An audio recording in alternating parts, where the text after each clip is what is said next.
From the outside, Ashborne Manor appeared harmonious, a place where nothing was ever out of order. The stone facade was kept immaculate, the gardens trimmed with care, the household moving according to routines long established and rarely questioned. Visitors often remarked on the balance of it all, on how fortunate the Ashborne family seemed. Lydia Ashborne had learned early that harmony did not require fairness. She stood near the edge of the morning room, her hands folded loosely before her, listening as voices flowed around her without pause.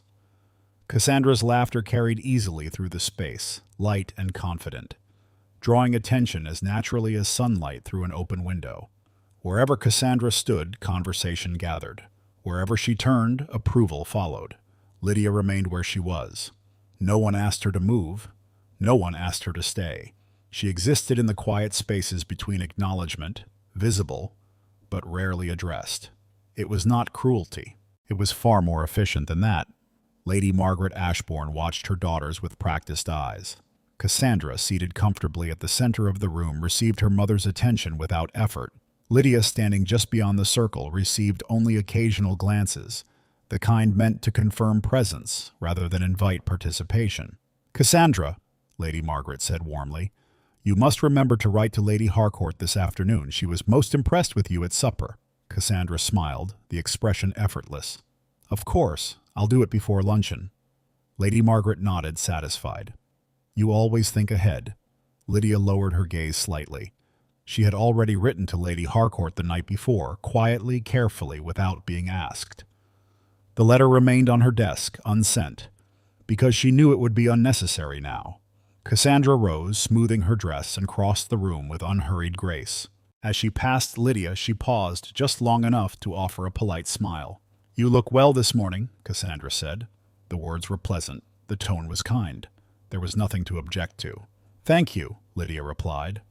Cassandra's smile lingered for a moment before she moved on, her presence immediately reclaiming the room.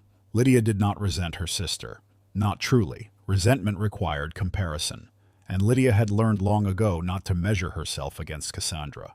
Comparison always ended the same way. Cassandra was chosen. Lydia was considered afterward, if at all. It had always been this way. From childhood lessons to social invitations, from family introductions to whispered expectations, Cassandra stood at the forefront while Lydia followed at a careful distance. No one had ever told Lydia she was less deserving. They simply behaved as though it were understood. When decisions were made, Cassandra's name came first. When praise was offered, Cassandra received it fully, while Lydia was thanked for being agreeable, for not complicating matters. Lydia had learned to be agreeable very well. Later that morning, as preparations were discussed for an upcoming gathering, Lady Margaret spoke without turning. "We will, of course, present Cassandra formally," she said. "It is time she steps fully into society." Lydia waited, her breath steady, her posture unchanged. "And Lydia," Lady Margaret continued after a pause, "you will attend as well. It is good for you to observe. Observe, not participate, not represent, simply be present." "Yes," Lydia said. Cassandra glanced over her shoulder, her expression unreadable for a fraction of a second before it softened again. "You'll enjoy it," she said lightly. "You always prefer the quieter role." Lydia smiled because it was expected. "I do." Whether she did or not had long ceased to matter. As the morning wore on, Lydia retreated to the library, the only room in the manor where she was rarely disturbed. The silence there was not oppressive. It was neutral, untouched by comparison. She selected a book and sat by the window, allowing herself the small comfort of focus. Yet even there, Cassandra's presence lingered in her thoughts, not as a threat, but as a constant measure. Cassandra did not need to assert her place. It was affirmed daily by habit, by expectation, by the quiet agreement of everyone around them. Lydia had never challenged that order. She had never asked to be chosen first. She did not yet know how fragile that order truly was, or how swiftly it would fracture once someone else noticed what had always been overlooked. And she did not yet know that the position she had accepted without protest would soon be denied to her, not by accident, but by envy. If you want to follow Lydia's story and see how this fragile balance begins to shift, make sure to subscribe and share your thoughts in the comments. Your support helps bring stories like this to life. The balance Lydia had lived inside was not maintained by harshness or shouting. It endured because it was convenient, No one had to defend it, because no one questioned it. It lived in the pauses between conversations, in the way a name was spoken first, in the certainty with which invitations were addressed, in the effortless assumption that Cassandra's presence was the family's true presentation. The next day brought proof of that assumption in the smallest, most ordinary ways. A parcel arrived from the modiste before breakfast, wrapped in crisp paper and tied with a ribbon the color of watered wine. Lady Margaret received it herself in the morning room, her expression brightening as though the house had just been given good news. "For Cassandra," she said, and the words carried the certainty of a decision already settled. Cassandra accepted the parcel with the gentle satisfaction of someone accustomed to receiving what suits her. She did not glance toward Lydia, did not offer a thoughtless remark meant to soothe. She simply thanked her mother, as though gratitude were part of the ritual that made the privilege appear earned. Lady Margaret turned then, almost as an afterthought. "Lydia, you may write down the time of Lady Harcourt's carriage. I would like Cassandra to be ready when it arrives." Lydia nodded and reached for the ink. She was not asked if she wished to be present for the visit, only instructed to help it proceed smoothly. It was a familiar arrangement, Cassandra in the spotlight, Lydia ensuring the stage was prepared. When the ladies arrived later, their compliments unfolded in a predictable pattern. Cassandra was praised for her taste, her poise, her suitability. Lady Margaret's eyes shone with satisfaction as she listened, adding details meant to underscore how well Cassandra had been raised, how naturally she would fit into a husband's household, how fortunate any family would be to secure her. Lydia poured tea and refilled cups before they were empty. She moved with care, not because she feared reprimand, but because her usefulness was one of the few roles she could claim without contest. Lady Harcourt spoke of the coming season as though it were a river and Cassandra a vessel designed to sail it. "You must attend the Whitby musicale," the woman said. "The Duke of Ravenshield is expected there. You know how particular he is about company, but he will be present." Cassandra's expression remained serene. "Is that so?" Lady Margaret's tone warmed. "Julian Hawthorne seldom appears without reason." Lady Harcourt leaned in slightly, voice lowered in a manner meant to suggest importance. "He is not easily impressed, but he notices quality when it is offered." The way the sentence was shaped made it plain that quality referred to Cassandra. Lydia watched the exchange without visible reaction, though she felt the quiet sting of exclusion all the same. It was not envy that tightened in her chest. It was the weary recognition of a story being written without her consent. Cassandra's smile did not widen. She did not blush or feign modesty. She only accepted the implication with calm confidence, as though she had always known she would eventually be measured against men like Julian Hawthorne, and that she would not be found lacking. After the visitors left, Lady Margaret's satisfaction remained like perfume in the air. "We will accept every invitation," she said briskly. "This season must be handled correctly." Cassandra sat at the table and unfolded a list of events with a kind of quiet authority. "The Whitby musicale first," she murmured, tracing a line with her finger. "Then Lady Penrose's supper. Then the garden gathering at Harrowfield." Lady Margaret nodded at each selection, as if Cassandra were confirming what her mother had already chosen. Lydia stood nearby, waiting. Lady Margaret glanced up. "You will attend as well," she said, but the words had the same shape as the day before, the same implication beneath them. Lydia would be present, but not central. She would be seen, but not presented. "Yes," Lydia replied. Cassandra looked up from the list. "You prefer to stay close to the edges," she said, not unkindly. "It's a comfort, isn't it? Being unnoticed." Lydia's fingers tightened briefly around the back of the chair she stood behind, then relaxed. "It has its advantages." Cassandra's gaze lingered for a moment, assessing. "It does," she agreed, her voice smooth. "No one expects anything extraordinary. There's a freedom in that." The comment was delivered like a friendly observation, yet it carried something sharper beneath it, something Lydia could not quite name. Cassandra was not simply describing a difference between them. She was defining it, placing it into a category that made it permanent. Later, when Lydia retreated to her room, she found a stack of correspondence waiting on her desk, placed there by a maid who offered no explanation. Several envelopes bore Lady Margaret's seal. One bore Cassandra's handwriting. Lydia opened her stepmother's letters first and read the instructions within. Each line described Cassandra's schedule. Each line required Lydia's attention to ensure it unfolded without fault. At the bottom, In a tone that masqueraded as kindness, Lady Margaret added a short note. Do not trouble Cassandra with details. Let her focus on what matters. Lydia stared at the words until they blurred slightly, not from tears but from fatigue. What matters? Cassandra's presence mattered. Cassandra's impression mattered. Cassandra's future mattered. Lydia's role was to make those things easier. Then she opened Cassandra's envelope. Inside was a single page, elegantly written, as though Cassandra had composed it not in haste but with care. Lydia's name appeared at the top, neat and correct. Sister, Cassandra had written. Mother has asked me to ensure we are aligned this season. There will be many eyes. I would appreciate it if you did not draw attention in ways that make people ask questions. Your quiet nature is one of your better traits. Please keep it that way. The words were polite. They were even affectionate on the surface. Yet Lydia felt the boundary being drawn, not by Lady Margaret's habits, but by Cassandra's own hand. In the days that followed, Lydia noticed the difference. Cassandra began to speak with the ease of someone who no longer merely enjoyed being chosen, but who expected selection as a natural correction of the world. When servants moved quickly to Cassandra's requests, Cassandra accepted it without a second thought. When Lady Margaret consulted her on plans, Cassandra offered decisions as if they were conclusions reached by someone entitled to reach them. It was not arrogance in the childish sense. It was something more disciplined. Cassandra had built her identity on being the one who stepped forward, the one who embodied what society approved. She did not see it as favoritism. She saw it as order. One afternoon, as Lydia sat in the library with a book open on her lap, Cassandra entered without knocking, as though the room belonged to her by extension. You've been quiet, Cassandra said. I usually am, Lydia replied, keeping her tone neutral. Cassandra took a seat opposite her, folding her hands.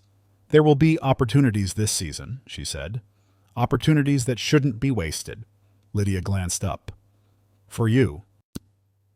For the family, Cassandra corrected, though the distinction sounded thin. Lydia returned her gaze to the page. I'm sure you'll manage them well. Cassandra's smile was subtle, controlled. I will, she said. I always do. A pause followed. Cassandra's eyes moved over Lydia as though measuring the way Lydia sat, the way Lydia held her book, the way Lydia occupied space without claiming it. You know, Cassandra said softly, people like you often mistake patience for virtue. It isn't virtue. It's simply convenience. Lydia's breathing remained even. Perhaps.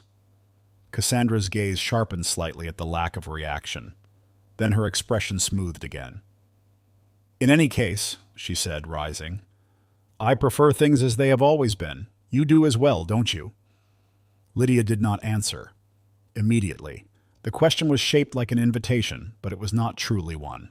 It was a reminder, delivered with the calm certainty of someone who believed she had the right to keep the world arranged around her. Yes, Lydia said at last, because saying no would have created the very disturbance Cassandra was warning against. Cassandra's smile returned, satisfied. Good, she said, and left the room with the quiet confidence of someone who had just reinforced her place. Lydia remained where she was, the book still open, the words on the page suddenly meaningless. She understood now that Cassandra's position was not upheld only by Lady Margaret's preference or society's expectation. Cassandra herself was guarding it, carefully, intelligently, as though it were a possession that could be lost if left unattended. Lydia looked down at her hands and noticed, with a faint start, that she had begun to press her fingers together hard enough to whiten the knuckles. She loosened them slowly. She had spent years believing she lived quietly because she wanted to. Now she began to suspect she lived quietly because it kept someone else comfortable, and soon she would learn what happened when comfort was threatened. The Whitby musicale was held in the late afternoon, when the lights softened just enough to flatter both the gardens and the people who moved through them. Lydia arrived with her family in a carriage polished to quiet perfection, her posture composed, her hands folded in her lap as they had been taught to be. Cassandra sat opposite her, already at ease, her expression reflecting an anticipation that did not need to be disguised. Lady Margaret spoke of the guests expected, of the importance of first impressions, of how certain evenings shape the course of entire seasons. Her words flowed naturally toward Cassandra, as though Lydia's presence were incidental rather than intentional. When they arrived, The estate was already alive with voices and movement. Music drifted through the open doors, a restrained melody meant to suggest refinement rather than indulgence. Guests gathered in small groups, laughter carefully measured, curiosity hidden beneath practiced civility. Cassandra stepped forward at once, her greeting warm, her manner flawless. Compliments followed her easily. Lydia moved a half-step behind, as she always did, offering polite acknowledgments when addressed, retreating when attention shifted away. She did not resent the role, it was familiar, and familiarity required less effort than resistance. She was listening to a conversation she had already heard many times before when the tone of the gathering changed, not abruptly, but with a subtle reorientation. It was not announced. No one raised their voice. Yet something in the collective posture of the guests adjusted, like a room responding to a new alignment. Lydia noticed the change before she saw its cause. Julian Hawthorne entered without spectacle. He did not command the space by presence alone, nor did he seek it. He spoke briefly with the host, his manner courteous but reserved, then stepped aside as though content to observe rather than dominate. Lydia recognized him at once, though she had never seen him in person. Titles carried a particular weight, even when unspoken. The Duke of Ravenshield was known not for extravagance, but for discretion, not for charm, but for attention. Cassandra noticed him a moment later. Lydia saw it in the way her sister's posture adjusted, in the subtle lift of her chin, in the ease with which she positioned herself within his line of sight. Cassandra did not rush. She never did. She allowed opportunity to come to her. Lady Margaret followed her gaze and smiled, satisfaction flickering briefly across her face. "There," she murmured, "just as expected." Cassandra moved forward with quiet confidence, greeting acquaintances as she went, ensuring her approach toward Julian appeared entirely natural. Lydia watched without comment, not because she felt excluded, but because exclusion had long ago become background noise. She turned away, intending to find a quieter corner where she might remain unnoticed until the evening concluded. It was then that Julian looked at her. The glance was not lingering. It was not marked by surprise or curiosity sharpened into interest. It was simply attentive, as though he had noticed a note in a melody others had missed. Lydia felt the weight of it before she understood it. She met his gaze briefly, then looked away, her heart quickening despite herself. It had been years since anyone outside her family had looked at her as though her presence required consideration. Julian did not follow her movement immediately. He continued his conversation with Cassandra, listening politely, responding with measured courtesy. Cassandra spoke with ease, her voice carrying assurance, her expressions carefully calibrated to invite admiration. Yet Julian's attention drifted again, this time more deliberately. Lydia stood near a tall window, her hands resting lightly on the sill, watching the garden beyond the glass. She was unaware of her posture, of the way her stillness contrasted with the animated gestures of those around her. She was thinking only of the music, of how the melody seemed to echo slightly out of time with the movement of the room.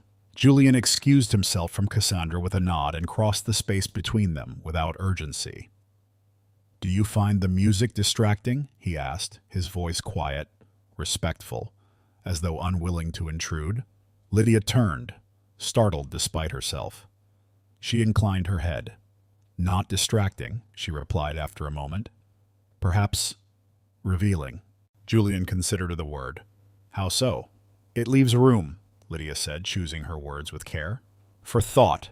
A faint smile touched Julian's expression, brief and restrained. "I find that increasingly rare." Cassandra noticed them then. Lydia saw the moment of recognition flicker across her sister's face, quickly masked by composure. Cassandra did not interrupt. She simply watched, her gaze sharp beneath the surface calm. Julian inclined his head slightly. "Julian Hawthorne." "Lydia Ashborne," Lydia replied. There was no title attached to her name. She felt the absence keenly, then dismissed it. It was not his omission. It was hers. "I am pleased to meet you," Julian said. "You seem comfortable with quiet." "I am accustomed to it," Lydia answered. Julian's gaze remained steady. "There is a difference." The comment was not accusatory. It was observational. Lydia felt something shift in her chest, something she had not known was waiting to be noticed. Before she could respond, Lady Margaret approached, her smile polite, her eyes moving swiftly between them. "Your Grace," she said, inclining her head. "How good of you to attend." Julian returned the gesture. Lady Ashborne. Lady Margaret placed a hand lightly on Cassandra's arm, drawing her closer. This is my daughter, Cassandra. Julian nodded. We have spoken. And this, Lady Margaret continued, as though completing an afterthought, is Lydia. Lydia met Julian's gaze again. He did not look away. I know, he said. The words were simple. Their implication was not. Cassandra's smile tightened, only slightly. But Lydia noticed. For the first time she saw something unfamiliar flicker beneath her sister's composure. Not anger, not disbelief, displacement. The music swelled gently, filling the brief silence that followed. Conversation resumed around them, but something essential had already changed. The alignment Lydia had lived beneath for so long had shifted, not dramatically, but enough to be felt. Julian excused himself shortly after, offering Lydia a brief nod that carried more weight than courtesy required. Cassandra did not speak until he was gone. Interesting, she said lightly. You rarely engage so openly. Lydia folded her hands together. I was spoken to. Cassandra's gaze lingered, assessing. So you were. Lady Margaret's attention moved elsewhere, already engaged in another conversation. The moment between the sisters stretched, thin and taut.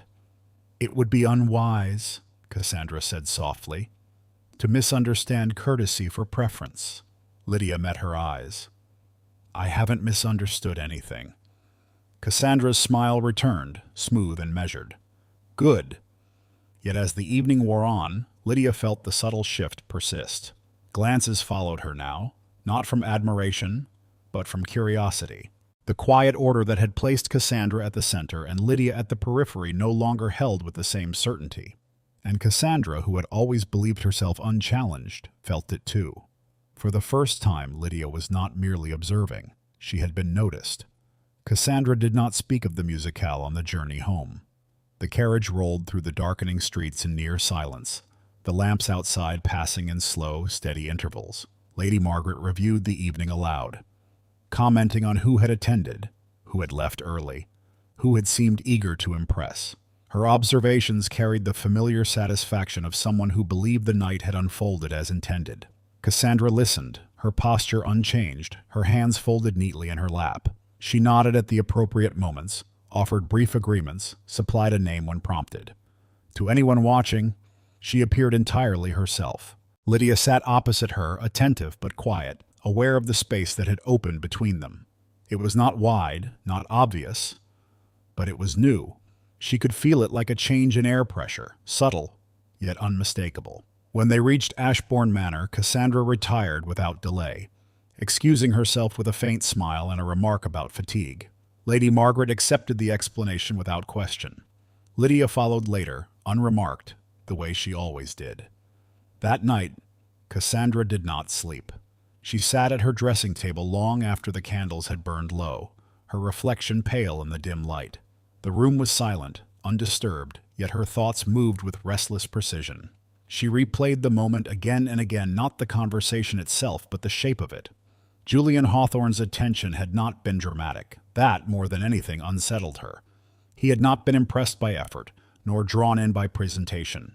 He had simply noticed Lydia. Cassandra's fingers tightened slightly on the edge of the table. It was not jealousy, she told herself. Jealousy implied fear of loss, and she had never lost before. It was irritation, nothing more. A minor disruption in a pattern that would correct itself in time. Lydia had always existed at the edges. That had not changed. A single exchange did not undo years of understanding. Yet the certainty did not settle. The next morning, Cassandra descended early, composed as ever. At breakfast, she spoke easily with Lady Margaret, discussing upcoming engagements, making plans with the quiet authority of someone accustomed to shaping events. Lydia arrived moments later and took her usual seat, slightly removed. Cassandra watched her sister carefully now, noting details she had never needed to notice before. The way Lydia listened, the way she answered only when addressed, the way she did not try to reclaim attention that was not offered. There was no triumph in it, no hunger, no visible ambition. That, Cassandra realized, was the problem. If Lydia had been grasping, if she had been eager or calculating, Cassandra could have dismissed the evening as a mistake easily made and easily corrected. But Lydia had not reached for anything. She had simply been there, and Julian Hawthorne had chosen to cross the room anyway. Cassandra smiled into her teacup, masking the tightening beneath her ribs. After breakfast, she sought Lydia out in the library, entering without knocking as she had many times before. Lydia sat near the window, a book open in her lap, her posture relaxed but attentive. "You left early," Cassandra said lightly. "I was tired," Lydia replied. Cassandra took a seat opposite her, crossing her ankles with practiced ease. "It was an interesting evening." "Yes," Lydia said. "It was." The pause that followed was deliberate. "You spoke at length with the Duke," Cassandra continued, her tone conversational. "I hadn't realized you found those gatherings engaging." "I don't," Lydia answered. "I found the conversation engaging." Cassandra's smile did not falter, but something sharpened behind it. "He is known for his discernment." "So I've heard," Lydia said. Cassandra leaned back slightly, studying her sister. "Men like him are accustomed to being approached for reasons beyond companionship. It would be unfortunate to misunderstand that." Lydia closed her book gently. "I didn't misunderstand." Cassandra's gaze lingered, measuring. "Good. It would be awkward for everyone if expectations were misplaced." The words were calm, even kind. They carried no accusation. Yet Lydia felt the familiar pressure beneath them, the quiet insistence that she remember where she stood. "I don't have expectations," Lydia said. "Only impressions." Cassandra laughed softly. "Impressions are rarely harmless." She rose then, smoothing her dress. "In any case, Mother will want to discuss arrangements. There are certain opportunities that require focus." "For you," Lydia said, not unkindly. Cassandra paused, her hand resting briefly on the back of the chair. "For the family," she corrected, though the phrase felt less certain than it had before.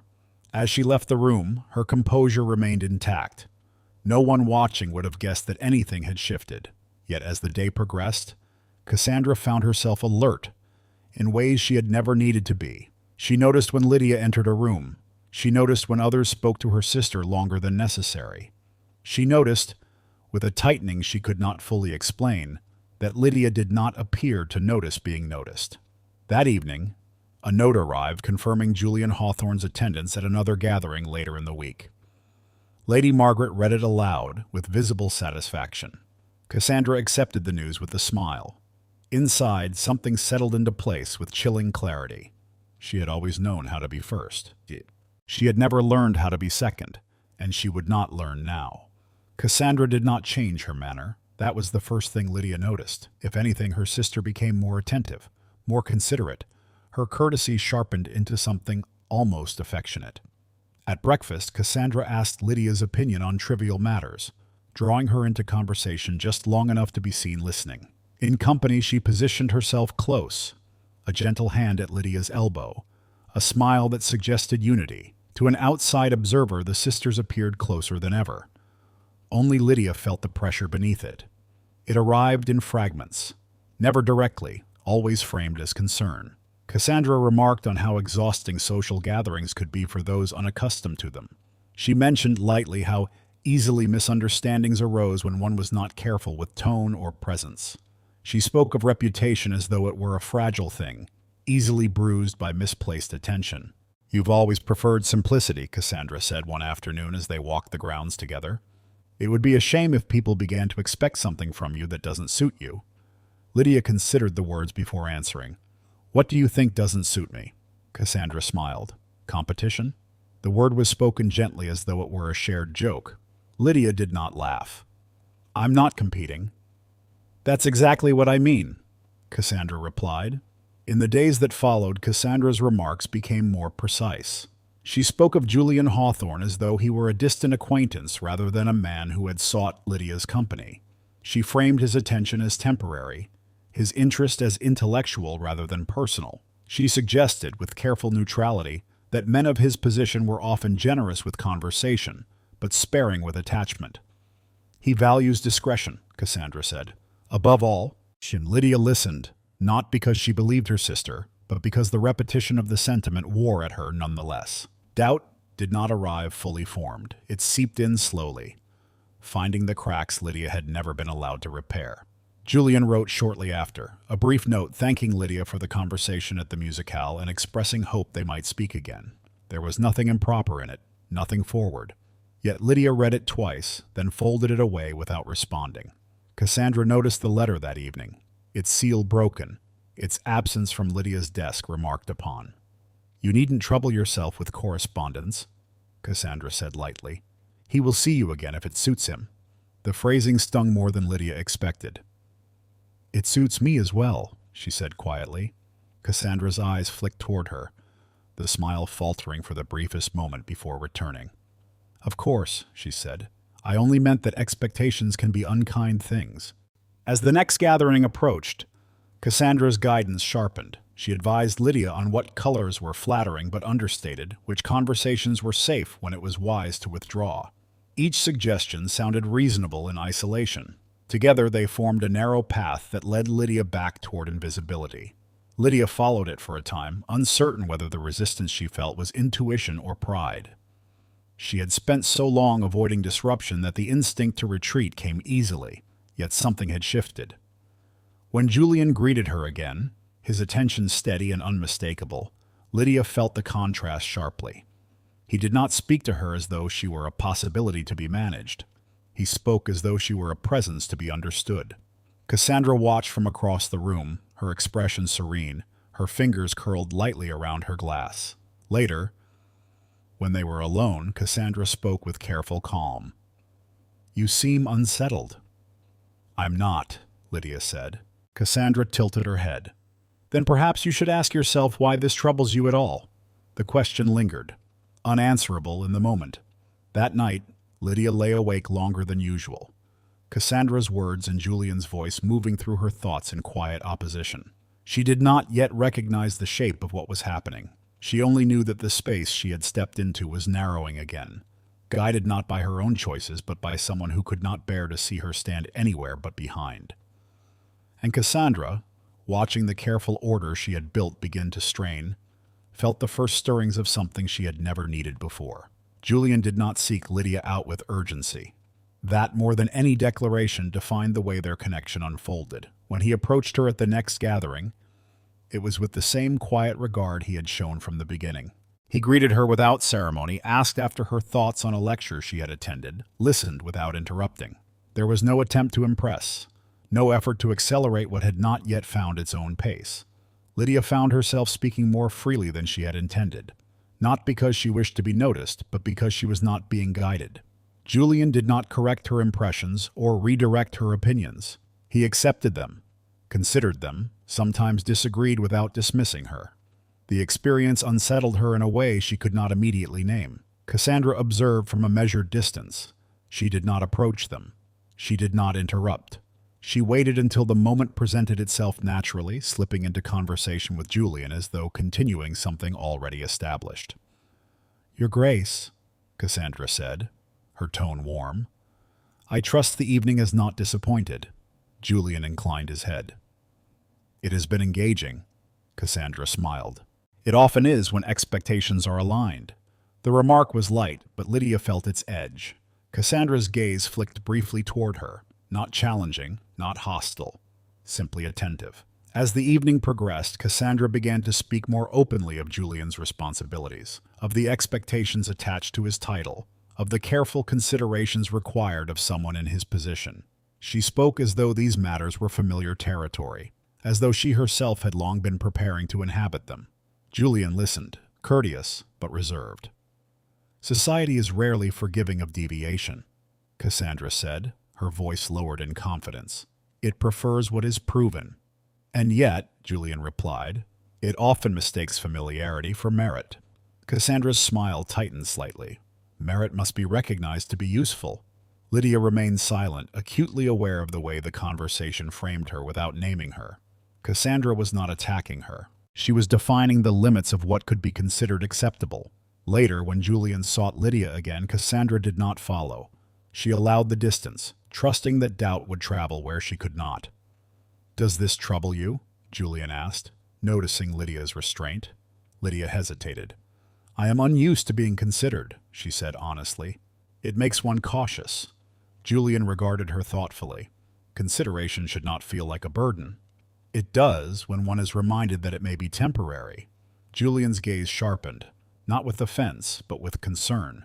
Has someone suggested that? Lydia did not answer immediately. She had learned that naming pressures often gave them power. I am aware of the world as it is, she said at last. So am I, Julian replied. That does not require submission to it. The words settled between them, heavier than she expected. Lydia felt the familiar instinct to withdraw, to soften her presence until it no longer demanded response. Cassandra found her later that evening alone near the edge of the room. You appear thoughtful, Cassandra said gently. I am, Lydia replied. Cassandra's voice softened further. I worry you are allowing yourself to be misled. Julian Hawthorne is not a man who chooses lightly, nor without consequence. I am not asking him to choose, Lydia said. Cassandra smiled. No. But others may assume you are. The implication was clear. Assumption could become accusation. Accusation could become exclusion. You deserve peace, Cassandra continued. I would hate to see you drawn into something that leaves you exposed. Lydia met her sister's gaze fully now. And you? Cassandra did not hesitate. I am accustomed to scrutiny.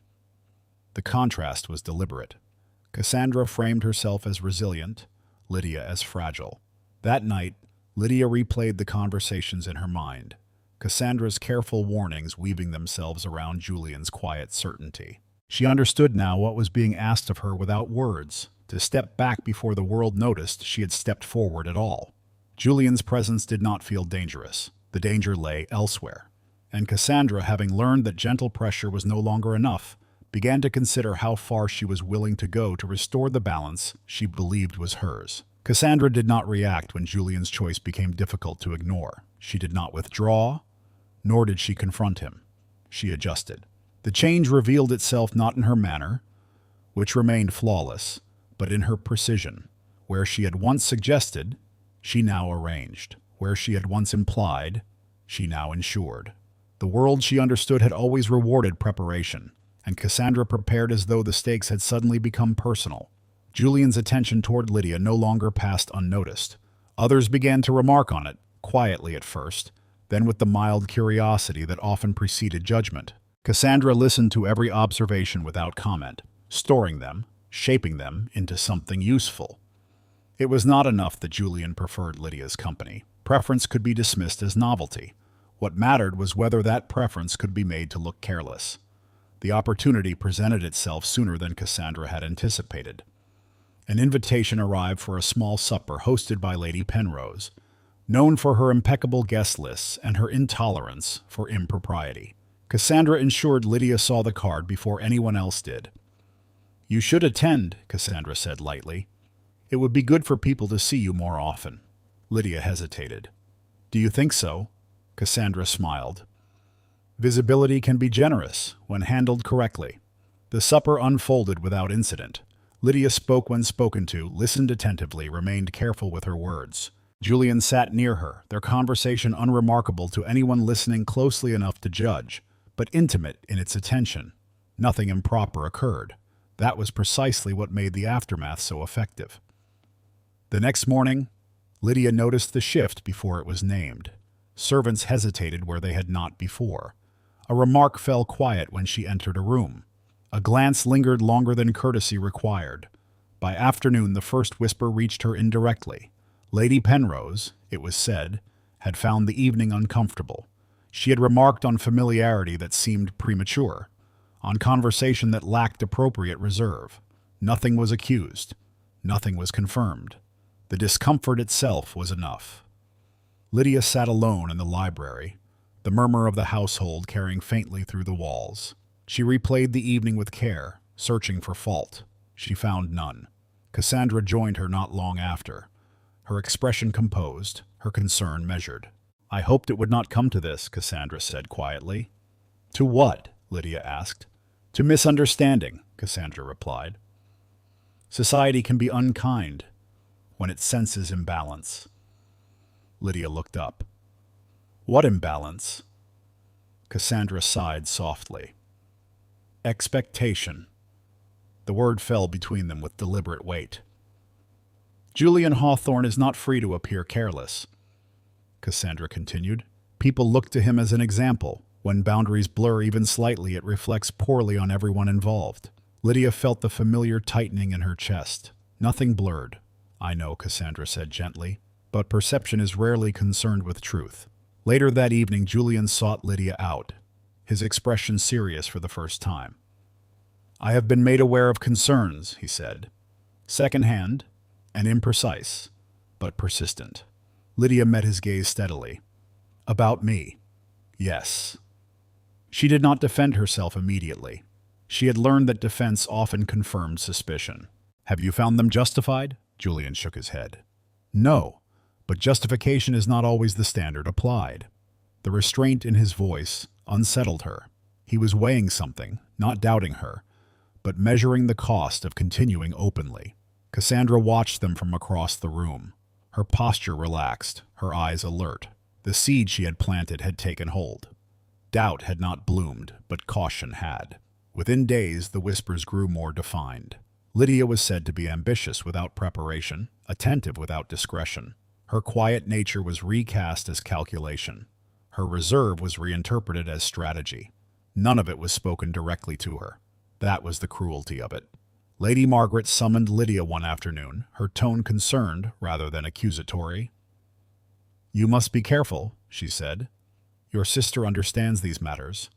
It would be wise to listen to her. Lydia stood very still. Careful of what? Lady Margaret hesitated. Of inviting attention you cannot manage.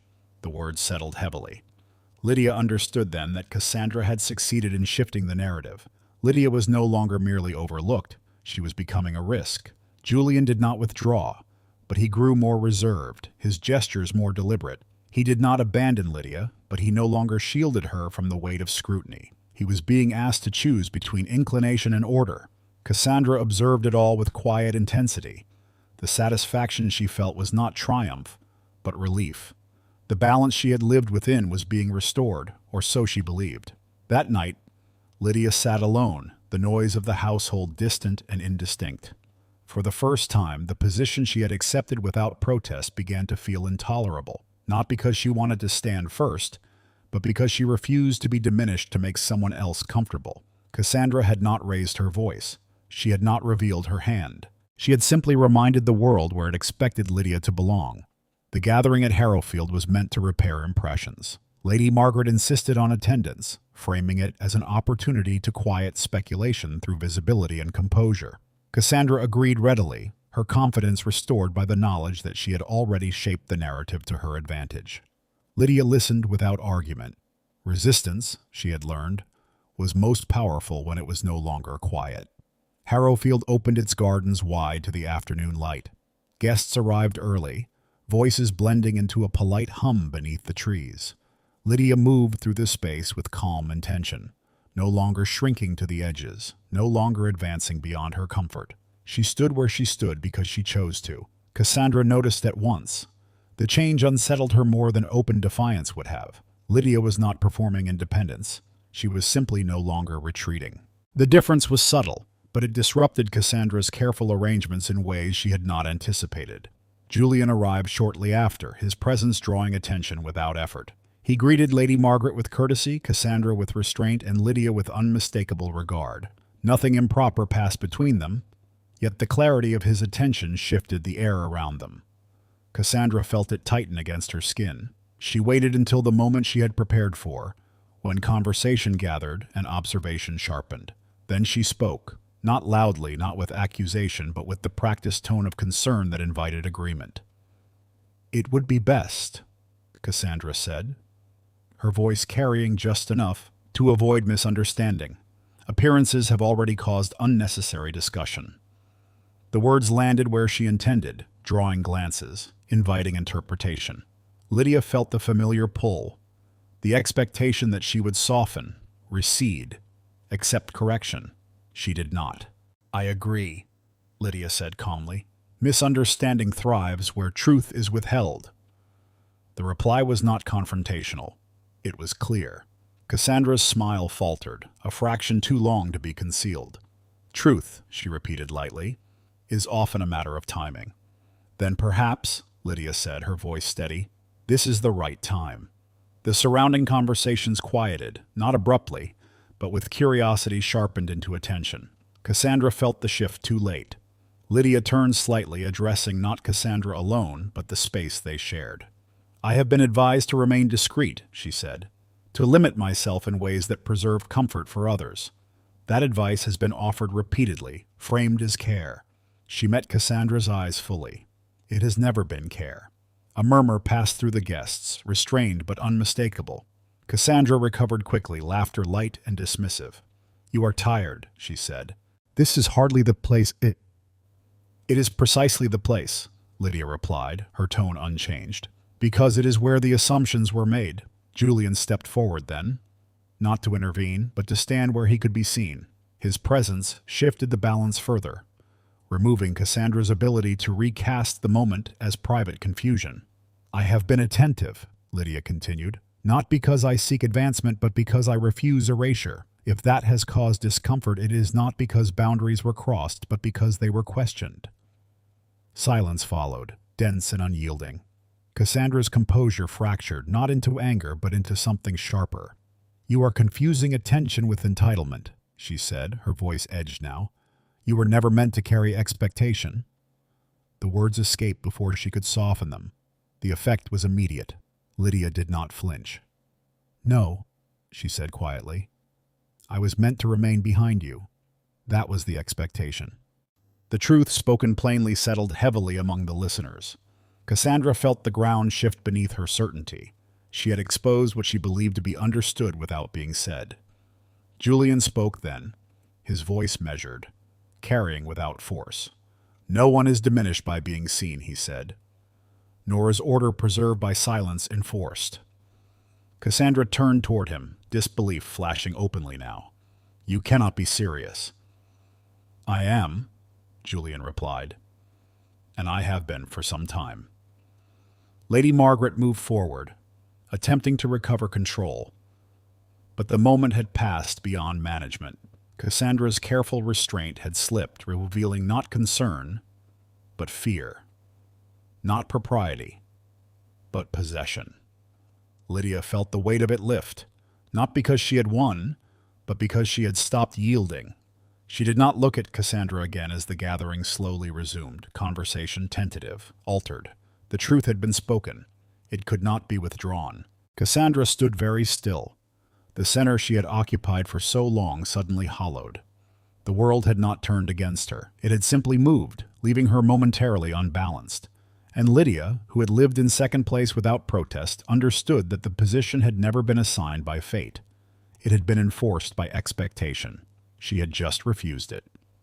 The days following Harrowfield passed with an unfamiliar quiet. The house did not erupt into confrontation. No accusations were spoken aloud. Lady Margaret moved through the rooms with deliberate composure, offering civility where she once offered guidance. Cassandra withdrew from the center without retreating entirely. Her presence still felt but no longer assumed.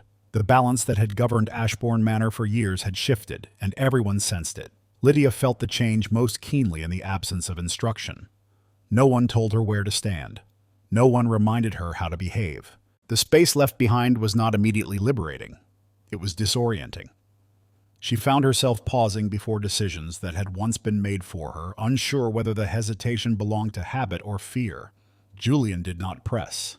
He sought her out one afternoon when the house was quiet, the corridors empty of observers. They walked together through the gardens without destination, the air cool and steady around them. I will not pretend that what has happened carries no consequence, Julian said at last. There will be commentary. There always is. I know, Lydia replied. I have lived within it my entire life. He stopped then, turning to face her fully. His expression held no urgency, no demand. What I wish to say does not depend on outcome. She waited. My regard for you has not grown from opposition, he continued, nor from sympathy. It exists because you are precise in a world that prefers performance. The word settled slowly, not as flattery but as recognition. "I will not offer protection disguised as affection," Julian said. "Nor will I ask you to choose me in exchange for peace." Lydia felt her breath catch, not with surprise, but with the quiet weight of being addressed honestly. "I care for you," he said simply. "If that knowledge is unwelcome, I will withdraw. If it is returned, I will remain, but not at the cost of who you are becoming." The choice, laid bare without pressure, frightened her more than any demand might have. Lydia looked away, her gaze settling on the path ahead.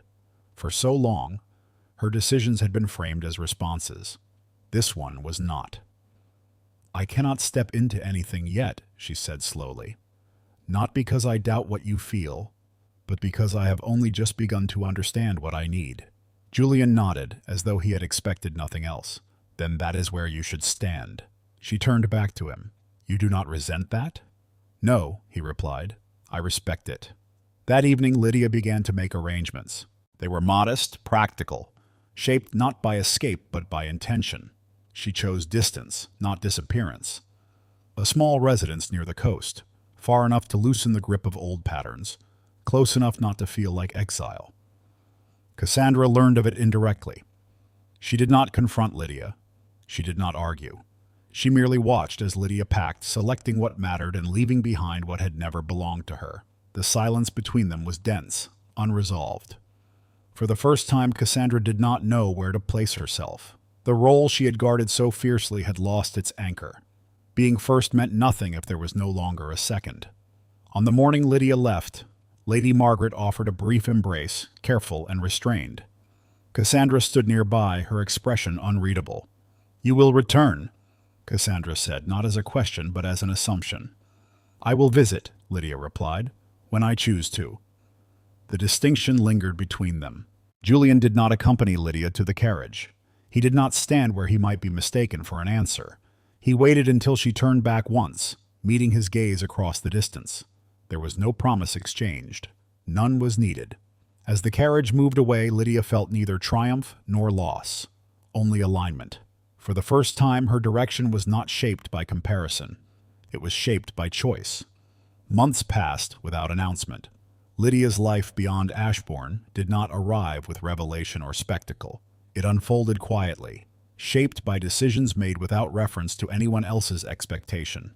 The coastal town she chose was modest, its rhythm steady, its people uninterested in lineage or comparison. No one there knew who had once stood ahead of her, and no one asked.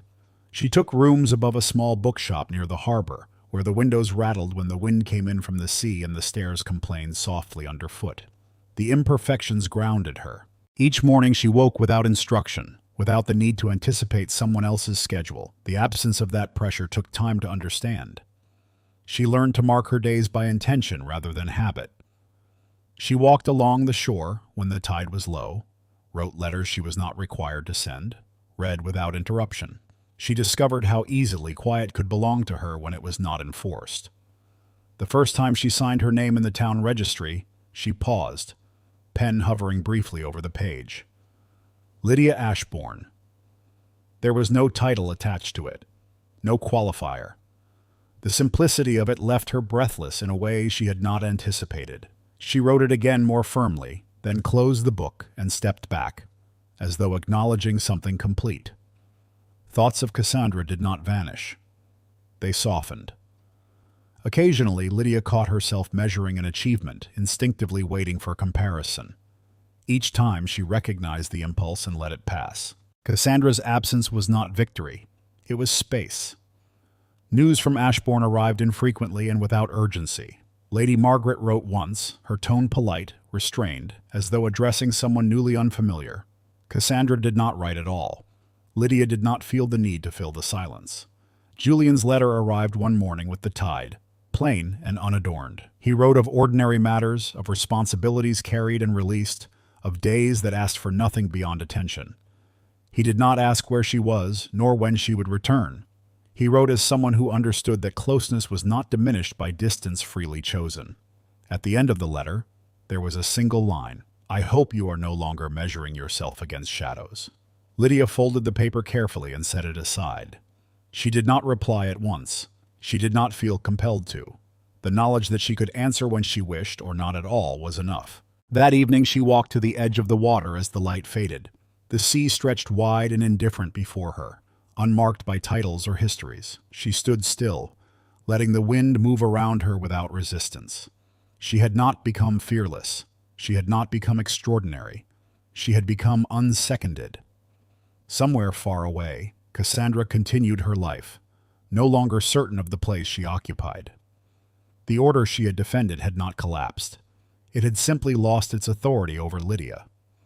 And that, Lydia understood now, was what had always mattered. She turned back toward the town, toward the room she had chosen, toward a life no longer shaped by comparison. For the first time, there was no one ahead of her. There was only the path she walked, and it was enough.